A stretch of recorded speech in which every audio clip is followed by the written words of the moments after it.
Here comes the big body attack again. The referee will want to see punching in there and manages to find a left hook. But these body shots are savage. Ancajas on the attack, Dawn Ancajas. Looking a little bit bemused, and he stopped it. Up in class, and it was just a step too far. Isa sa mga inaabangang laban, lalo na ng mga Pinoy boxing fanatics, ay itong bakbakang Jerwin Pretty Boy Ancajas kontra kapatid ng The Monster ng Japan na si Takuma Inoue.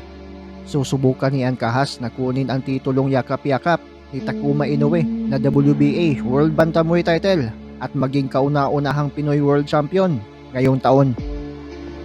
Bagamat lihado si Jerwin Ancajas sa mata ng mga boxing analyst, ay marami pa din ang naniniwala, lalo na ang mga Pinoy boxing fans, na yakang-yaka ni Jerwin Ancajas na durugin itong defending champion na hapon. May kasalukuyang record itong si Takuma Inoue na 18 wins, only 1 defeat, 4 dito via knockout, habang 34 wins, 3 losses, 23 via knockout naman si Ancajas. Kung titignan mo ang kartada ng dalawa, ay makikitang lamang na lamang si Ancajas sa lahat ng aspeto. Mas veterano na sa suntukan, mas mataas ang knockout percentage, maraming beses nag-champion, at maraming mabibigat na kalaban na din ang kinasahan.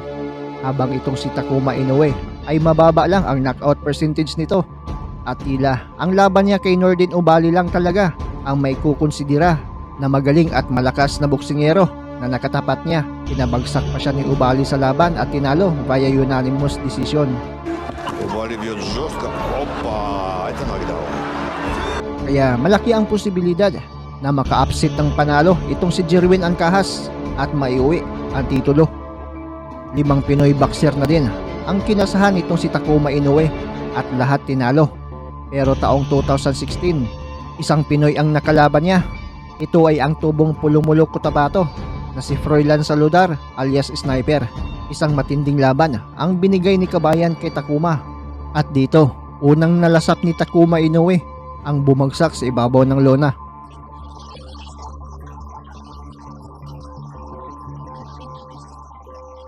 Bago ang labang Jerwin Ancajas kontra Takuma Inoue, ay muli muna nating balikan ang naging laban ni Takuma Inoue kontra Froilan Saludar na kung saan naranasan ni Takuma ang bumagsak sa laban.